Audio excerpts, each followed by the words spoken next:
The storm outside was wild. Heavy rain fell on the lonely colony outpost, hitting the roof like 1,000 small drums. The wind howled through the cracks in the metal walls, making the whole cabin groan. Inside, a man named David sat alone, listening to the storm. He was used to being alone. Life on the edge of the galaxy meant silence, empty nights, and no visitors. But that night, something broke the silence, a sound. A cry. It was faint at first, so soft he thought it might just be the storm. But then it came again, sharper, almost like the voice of someone in pain. David stood up, his heart thumping. Out here, in the middle of nowhere, no one should be wandering in the storm. And yet, he heard it again. A cry. A girl's cry. He grabbed his rifle from the corner. Not because he wanted to use it, but because he knew danger often came dressed in strange forms. Carefully, he unlocked the door. The moment he pushed it open, the wind slammed against him, almost knocking him back. Cold rain splashed across his face as he stepped outside. At first, he saw nothing but darkness and sheets of water. Then movement. Something small and weak was curled against the metal wall of his cabin. It was a girl, not human. Her skin glowed faintly, a pale shade of silver under the rain. Her hair clung to her face, wet and tangled. She was trembling, hugging herself, her body thin like she hadn't eaten in days. Her large eyes looked up at him, and in them he saw something he didn't expect. Pure sadness. She whispered something, but the storm drowned it out. David froze. Every instinct told him to be careful. She could be bait, a distraction. Raiders sometimes left slaves outside, waiting for soft-hearted men to take pity. Then, when the door opened, the real trap would spring, but then she tried to stand. Her legs gave out. She fell to her knees in the mud, coughing. That didn't look like a trap. That looked like someone at the end of her strength. David took one slow step forward. "Who are you?" he shouted over the storm. She tried to answer, her voice so weak it was almost lost. "Please, just one word." That was enough. Against his better judgment, he lowered his rifle. He moved closer and reached out a hand. The girl flinched, as if she expected him to hit her. That made his chest tighten. He spoke softer now, even though the rain roared around them. "I'm not going to hurt you." She looked at his hand for a long moment before placing her cold fingers into his. He pulled her up gently, shocked at how light she was, almost weightless. Inside the cabin, the warmth hit her and she shivered harder. She stood dripping water onto the metal floor, her alien skin catching the dull light of the lamp. David gave her a blanket. She wrapped it around herself tightly, but she still kept her head down, not meeting his eyes. He studied her quietly. She was young, maybe not much older than 20 by human measure. Her cheeks were hollow, her lips pale. She looked broken in body and spirit.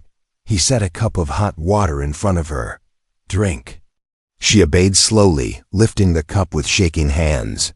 Her eyes flicked to him once, cautious, like a small animal unsure if it was safe. Finally he asked, "Why were you out there?" Her lips parted, but at first, no sound came. Then, in a voice so soft he had to lean in to hear, she said, "No home." The words hit him harder than he expected. No home. David leaned back in his chair, staring at her. An alien girl, lost in the storm, claiming she had no home. What was her story? Who had left her here? Before he could ask more, a faint beep sounded from the corner of the cabin. His sensor system. It was picking up movement outside. David froze. The storm covered many things, but the sensor never lied. Someone else was out there. He looked back at the girl. Her hands gripped the blanket tighter, her whole body tense. Her eyes widened with fear, as if she knew exactly what the beeping meant. David's hand moved slowly toward his rifle again. His mind raced. Had he made a mistake bringing her in? Was someone tracking her? The girl whispered again, her voice trembling now. "They "Found me." The beeping grew louder. Shapes moved in the storm outside. Shadows against the lightning flashes. David's cabin, once his safe and lonely place, had just become the center of something far more dangerous. And as thunder cracked across the sky, he realized one thing. This girl wasn't just sad. She was being hunted. The storm had not stopped. Rain beat against the walls of the cabin like fists. The beeping from the sensor echoed through the small room, sharp and urgent. David gripped his rifle tighter. His eyes narrowed at the shadows. Moving outside, the alien girl sat by the fire, her blanket clutched close. Her silver skin glistened with leftover rainwater, but her face had gone pale with fear. She whispered again, almost to herself, "They found me." David's jaw tightened. "Who?" he demanded, his voice low. She looked up at him with wide, trembling eyes.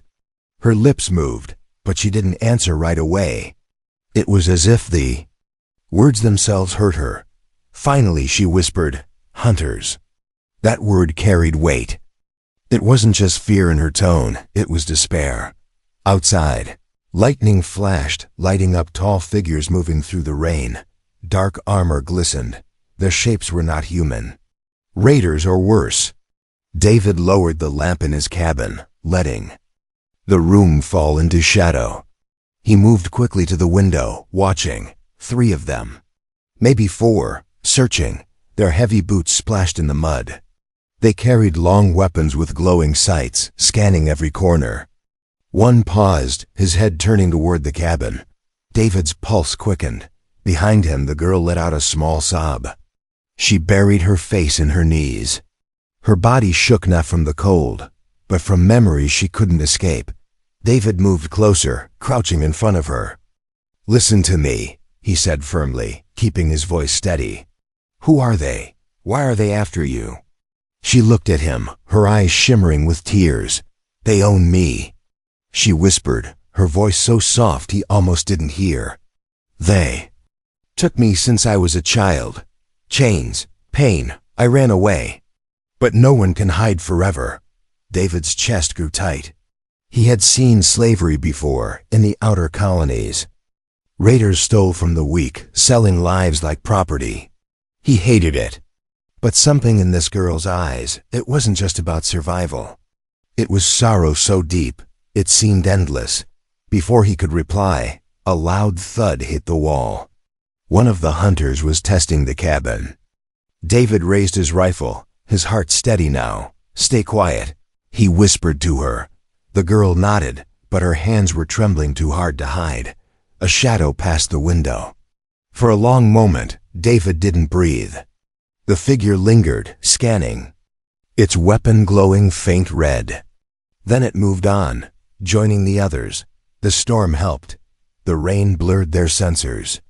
For now, the cabin was hidden. David exhaled slowly. But he knew they would be back. When he turned, he noticed the girl had pressed her hands to her ears.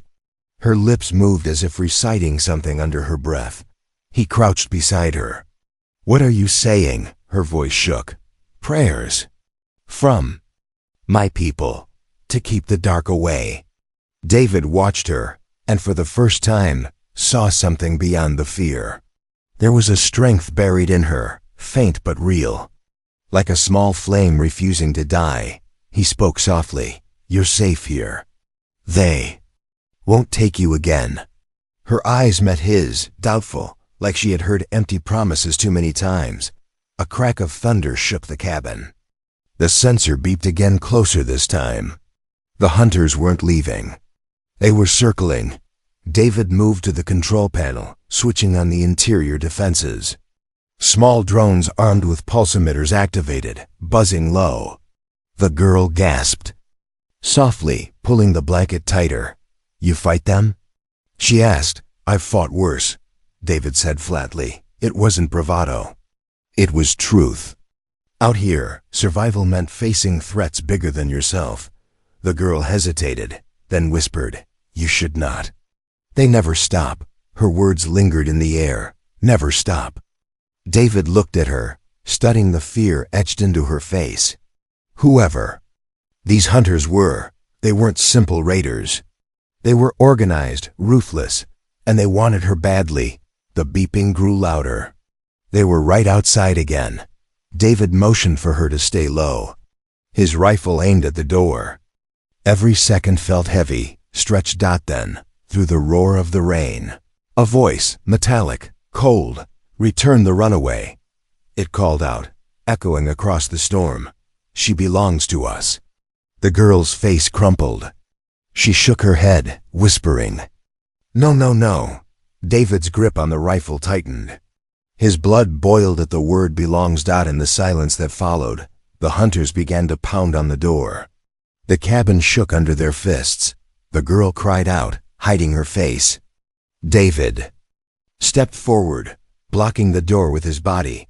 "Not tonight," he muttered under his breath. The pounding grew harder. The lock groaned.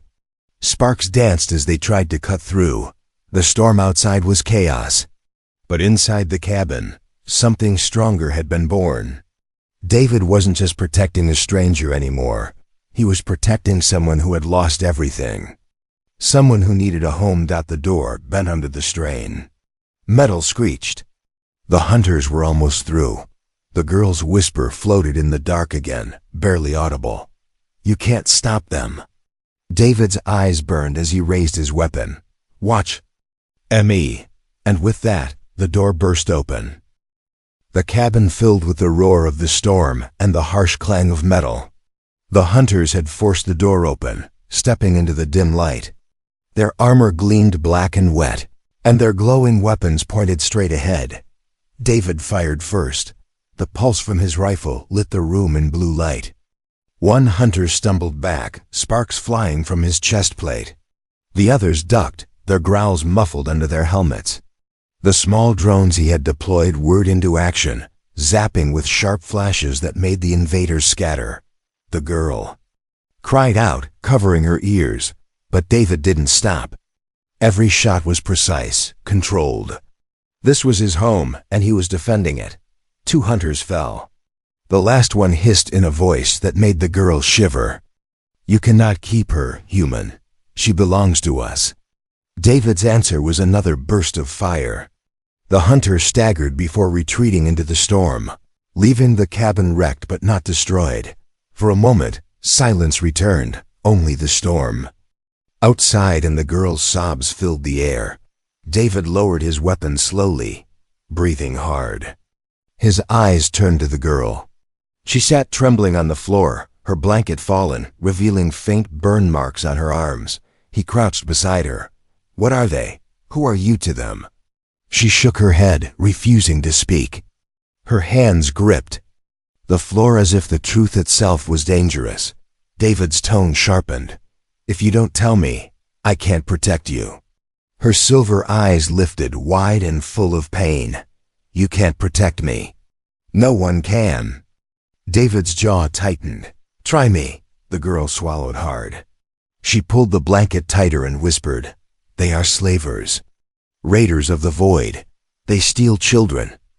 Break them. Sell them. They took me when I was small. They marked me." She touched the burn scars on her arms. "These chains burn when you try to run." David felt his stomach twist. He had seen cruelty before, but this was worse.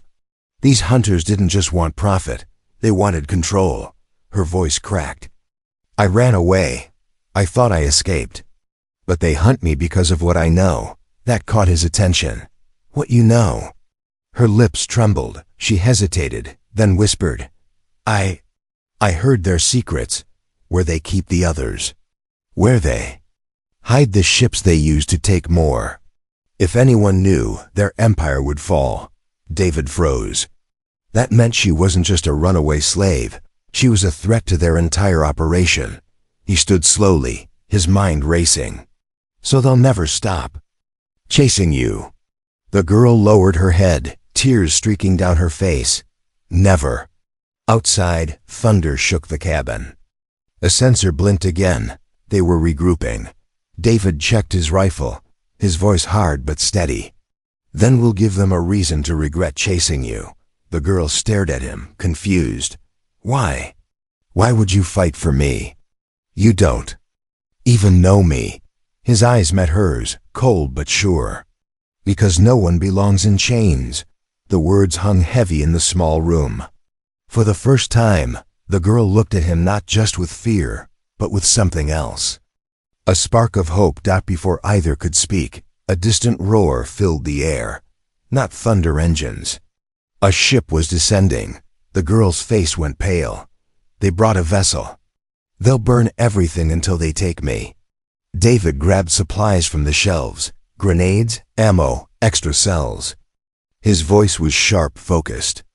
"If they want a fight, they'll get one." The girl clutched his sleeve suddenly. "You don't understand. Their leader is here. He won't stop. He wants me himself." David's grip tightened on his weapon. He didn't need to understand everything. He only knew one thing. This girl carried secrets powerful enough to destroy slavers, and they'd rather erase her than let the truth spread. Outside, the rain parted for the ship's landing lights. The ground shook as the raider craft settled near the cabin. Figures poured out, more than before, dozens, armored and armed. David's heart pounded, but he didn't back away. The girl whispered, her voice trembling with both fear and awe. "You'll die if you fight them." David chambered around, his eyes hard as stone. "Then I'll die standing, not running." The girl stared at him, stunned. For the first time in her life, someone wasn't running away from the hunters. Someone was standing between her and them. Outside, a voice boomed over the storm. Cold, commanding, human. "Hand over the girl, and we'll spare your life. Defy us, and you will burn with her." The girl gasped. She knew that voice. The leader. David took his place by the shattered door, rifle ready. His words were low, meant for her alone. "Stay behind me. Whatever happens, they won't take you." Her hands clutched the blanket tighter, but her eyes no longer looked completely broken. For the first time, she believed maybe, just maybe, this human could do what no one else had. Protect her. The storm raged. The ship's engines roared. The hunters marched closer. And inside the small cabin, 2 lives had just become the spark for something far greater than either of them knew. Asterisk, the night shook with engines. The slaver ship towered above the small cabin, its landing thrusters blowing mud and rain in every direction. The storm seemed weak compared to its roar. Its black hull glowed with red lights like eyes watching from the dark. Inside, David stood. At the shattered doorway, rifle steady in his hands. His face was calm, but his eyes burned. Behind him, the alien girl crouched low, clutching the blanket like a shield. Her silver skin caught the flickering lamplight, and her breath came fast. And shallow. The slavers marched down the ramp of their ship. 12 this time. Their heavy boots splashed through the mud as they fanned out in formation, weapons raised. Their armor was marked with symbols, chains painted in crimson, the sign of ownership. To them, she wasn't a person. She was a thing. The leader stepped forward. Taller, broader, his armor lined with jagged scars. His voice boomed over the storm, carried by a speaker in his helmet. "Human, step aside. The girl is ours. Surrender her, and we may let you live." David's jaw clenched. "She isn't yours." The words were simple, but they carried weight. The girl gasped softly behind him, her eyes widening. No one had ever said that for her before. The leader tilted his head, amused. "Do you think you can stand against us? One man against my hunters." David didn't answer. He raised his rifle instead. The storm seemed to hold its breath. Then, without warning, the hunters advanced. David fired first. Blue light cut through the rain, striking one slaver in the chest. He fell hard into the mud. The others fired back, red beams slicing through the air. The cabin walls sparked as shots slammed into them. "Stay down," David shouted, pushing the girl lower. He rolled to the side, returning fire, his shots precise and deadly. The slavers pushed closer, their armor deflecting some of the blasts. But David had fought before. He aimed for weak spots, the gaps in their helmets, the joints in their armor. 2 more dropped. Still, they were too many. The girl's hands shook as she clutched the floor. Fear filled her eyes, but so did guilt. She whispered to herself, "Because of me. He'll die because of me." The leader watched from the back, his voice cutting through the chaos. "Enough games, take him down. Bring me the girl alive." A slaver threw a grenade. David dove, pulling the girl with him. The blast shook the cabin, fire flashing bright. Smoke filled the air. Pieces of the roof fell. The girl coughed, tears streaking her face. "You can't fight them all." David gritted his teeth, blood running down his cheek from the blast. He looked at her sharply. "Then help me." She froze. "Me? I can't." "Yes, you can." His voice was firm. "You know them. You know how they fight. Tell me." For a long moment, she stared at him, caught between terror and something new, a chance to fight back. Her lips trembled, then she nodded. "Their armor," she whispered quickly. "At the back of the neck. It's weak there. And their visors, if you blind them with light, they lose aim." David gave a sharp grin. "Good girl." He grabbed a flash charge from his belt, slammed it against the wall, and turned his head away. The cabin lit up with blinding white. The slavers roared, their visors overloaded. David took the chance. He fired fast, hitting the weak spots she told him about. 3 more fell into the mud. The girl's eyes widened. For the first time, she saw her knowledge hurt her captors. She wasn't just a victim now, she was part of the fight, but the leader didn't falter. He stepped forward, his massive frame cutting through the smoke. With one strike, he smashed the doorframe aside. His glowing blade hummed to life, crimson in the dark. The girl cried out, pressing back against the wall. David faced him, rifle raised. The leader laughed, the sound cruel.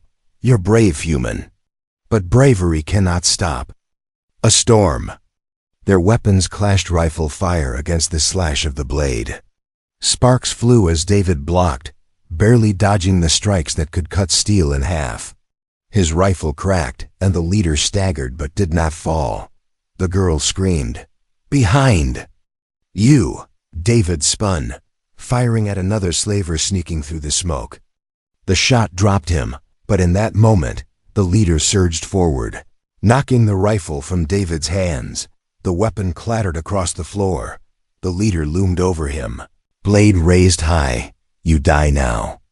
David braced himself, his fists clenched, but before the blade could fall, the girl leapt between them.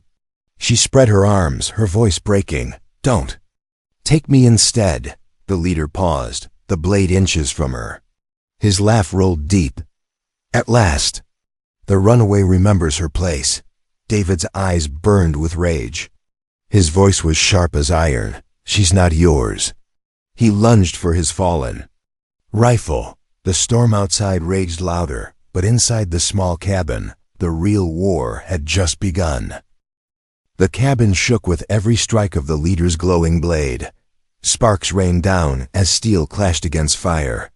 David's rifle cracked with a sharp burst, forcing the slaver to stumble back for only a second. But the leader was too strong. Too fast. The girl stood frozen between them, her chest rising and falling in quick breaths. She had thrown herself into the fight, but now fear locked her in place. Her silver eyes darted from David to the leader, caught between despair and a faint spark of courage. David rolled to the side, snatching up his weapon again. He fired a shot at close range. The beam tore across the leader's shoulder, scorching armor. The smell of burning metal filled the cabin. The slaver snarled, his voice deep and metallic. "You think you can steal from me, human? She is mine." David spat blood, his voice sharp. "She's no one's." The leader lunged, blade humming. David barely ducked in time. the strike slicing a deep line across the wall. The girl screamed. Pressing against the corner, the heat of the weapon brushing her skin, David fired again. But the leader deflected the shot with his blade, sparks flying. The fight was no longer just survival. It was a storm of fury, of chains and freedom colliding. Behind them, other slavers tried to push into the cabin. But the girl moved for the first time. Her hands trembled, yet she grabbed one of David's flash grenades from the floor. She pulled the pin with shaking fingers and hurled it at the door.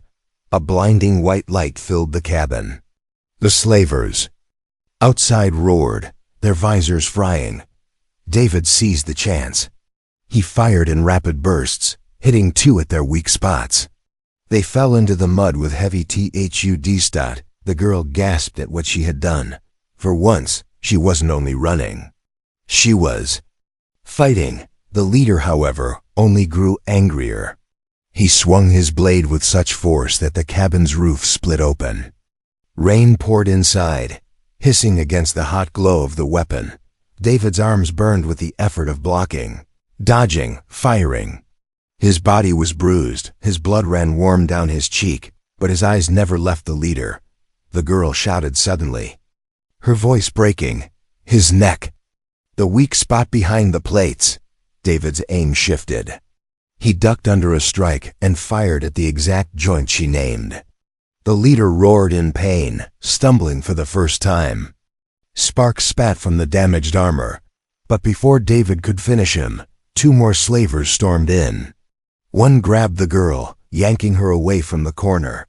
She cried out, kicking, but the chain around his gauntlet wrapped tight around her wrist.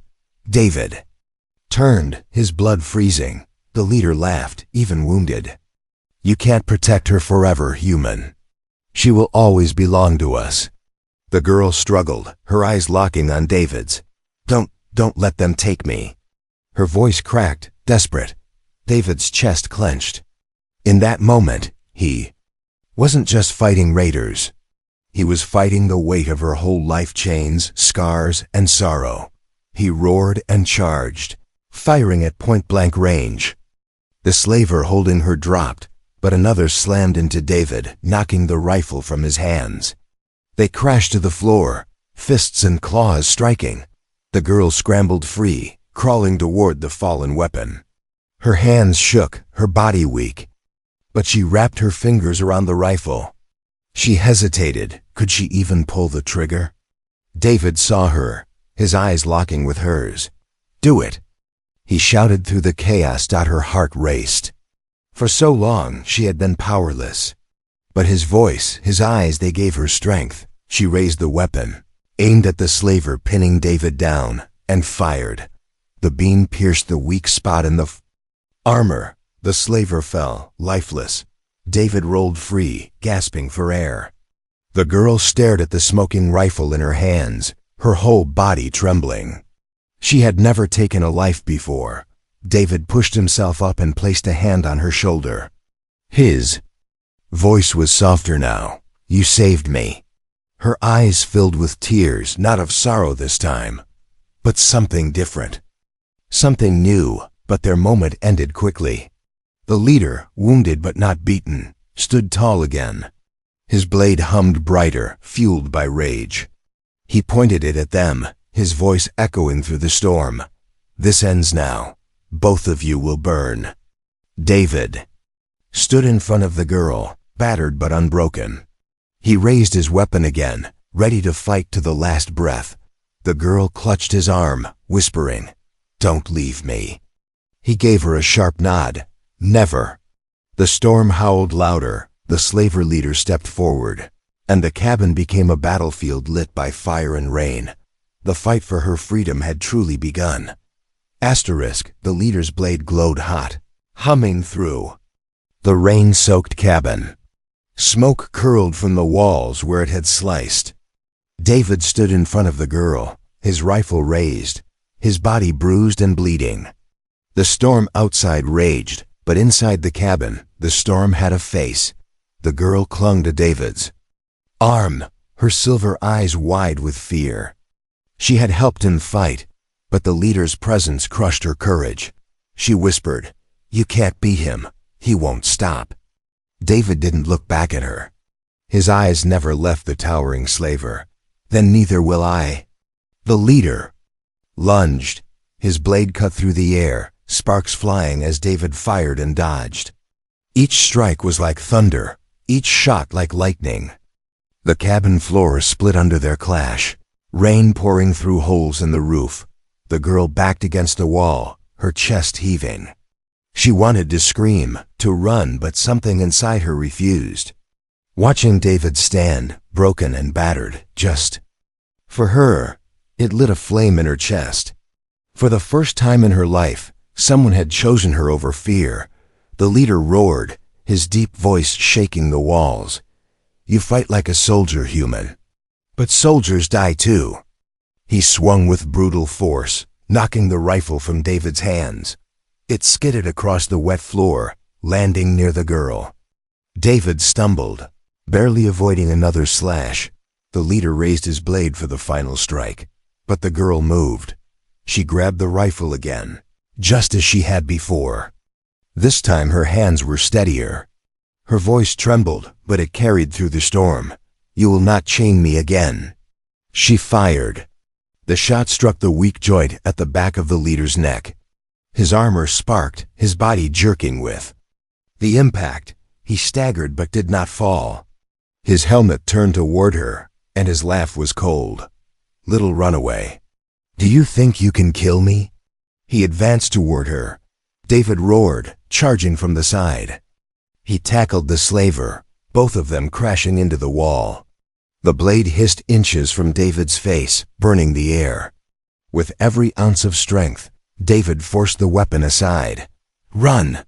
He shouted to the girl, but she didn't run. Instead, she dropped to her knees, crawling toward the fallen grenades. Her fingers shook as she pulled one free. She remembered David's words. "You know them. You know how they fight." Her lips moved as she whispered her people's prayer, not for fear this time, but for courage. She yanked the pin and tossed the grenade under the leader's feet. The blast ripped through the cabin, throwing him off. "Balance." David rolled away, coughing in the smoke. The leader stumbled, his armor scorched, his movements slower now. Still, he stood tall, his blade humming with hate. The girl crawled to David, helping him to his feet. Her small hands pressed against his bloody arm. "Don't stop. Please don't stop." David looked at her, and for the first time since the battle began, he smiled through the pain. "Not as long as you're with me." Their bond was no longer fragile, it was forged in fire. Together, they turned as the leader charged again. David grabbed his rifle, while the girl guided his aim. "There, the neck again." He fired. She hurled another charge. The strikes hit true this time, breaking through the cracked plates. The leader roared, sparks exploding from his armor as he stumbled back. He swung wildly, but his strength was failing. David pressed forward, his rifle blazing, his fists striking when the shots ran out. The girl screamed, not in fear, but in fury, throwing everything she had left. The leader crashed against the broken wall, his blade flickering out. For the first time, his massive frame seemed smaller. He glared at them through the cracked visor of his helmet. His voice was ragged but venomous. "This changes nothing. Others will come. She will never be free." David pressed the barrel of his rifle to the broken joint in his armor. His voice was ice. "We'll see." One final shot. The leader's body jerked, then collapsed into the mud, his blade silent forever. The cabin fell into silence, broken only by the sound of rain and the girl's trembling breaths. She dropped to her knees, staring at the body. Her chest heaved, her tears mixing with the rain dripping through the broken roof. For so long she had been weak, helpless. But tonight, she had fought. David knelt beside her, placing a hand on her shoulder. She looked up at him, her eyes wet but brighter than before. "I'm free," she whispered, as if the word itself felt unreal. David gave a tired nod. For now. Her lips trembled, but then curved into the faintest smile. Because of you. He shook his head. Because of us. Outside, the slaver ship smoldered, its crew scattered or dead. But in the distance, thunder rolled not just from the storm, but from engines. More ships would come. David helped her to her feet, his arms steady around her shoulders. Their bond was sealed now, not by pity, but by fire and survival. They stepped out of the broken cabin into the storm. Together, the fight wasn't over. It had only just begun. The storm finally began to fade, but the night was far from quiet. Smoke rose from the shattered slaver ship. The ground was littered with broken armor and scorched weapons. The cabin was half destroyed, walls torn open, roof split apart. Yet, within that wreckage, two figures still stood. David leaned on his rifle, exhausted, blood dripping from his arm. His breath was ragged, but his eyes were still sharp. Beside him, the alien girl clung to the torn blanket, her silver skin glowing. Faint in the rain. She was weak, bruised, and trembling, but for the first time she wasn't broken. The leader lay dead in the mud. His blade was silent, his empire's symbol cracked. But in the distance, red lights shimmered in the clouds. More ships. The slavers were coming. The girl's eyes widened, fear rushing back. There will be more. Dozens, hundreds. We can't fight them all. David looked up at the sky, then back at her. His voice was calm but firm. Then we don't fight them alone. She blinked, confused. What do you mean? David pressed a hand against his comm panel, tuning it to the emergency band. He spoke into it, his voice carrying across the storm. To anyone listening. This is David Hoy. The slavers came here tonight. They wanted one girl. They wanted chains. They wanted fear. They didn't win. Static crackled, then silence. The girl lowered her head. No one will answer. They never do. But David shook his head. They will. Minutes passed. Then voices, broken signals, but real. We heard you. Where are you? I thought no one else dared to fight them. Tell us how you did it. The girl gasped softly as the comm filled with voices from across nearby colonies. Humans, aliens, traitors, survivors, all listening. For so long they had been silent under the shadow of the slavers. But now one man's defiance lit a spark. David's voice was steady. They bleed, they fall, they can be beaten. Stand together. Fight back, no more chains. The girl pressed a hand to her mouth, tears running down her face. She had never believed such words could spread. Then another sound louder, clearer. Engines, not slaver ships. Civilian freighters, small patrol crafts, miners' vessels coming from every direction. Lights pierced the clouds. One by one, they descended, weapons armed, crews ready. The slaver reinforcements arrived first, black ships circling like vultures. But this time, they weren't facing one man and one broken girl. They faced dozens, then hundreds. The skies lit up. Beams of fire tore through the night. Civilian ships dove into formation, striking fast. The slavers answered with fury, but the rebellion had begun. The girl gripped David's arm, her voice shaking. You started this. You made them fight. David looked at her, his tired smile faint but real. No, you did. You carried their secrets. You survived their chains. You gave us a reason. Her lips trembled, and for the first time, her smile reached her eyes. The battle in the skies raged, but the tide was turning. Slaver ships burned, one after another. Their empire had ruled through fear, but fear was crumbling. The girl stepped forward into the rain, raising her voice, not in prayer, not in whispers, but in strength. We are not property. We are not slaves. Fight. Be free. Her cry carried across the comm, echoed by others. Soon, dozens of voices rose, then hundreds, until the night thundered with a single message, freedom. David stood beside her, rifle in hand, eyes fixed on the burning sky. The girl looked up at him, her voice soft now. "I thought I had no home. But you gave me one." David shook his head gently. "No, we built one, together." Above them, the last slaver vessel exploded, its wreckage scattering like falling stars. The storm had ended. The night sky was filled with fire, smoke, and hope. The girl leaned against David, exhausted but smiling. Her chains were broken. Her spirit was alive. And her story, their story, had already begun to spread across the stars. The slaver empire had thought her nothing. But because one human had opened his door, had given her a home, the universe itself was now changing. What happened next truly rocked the stars.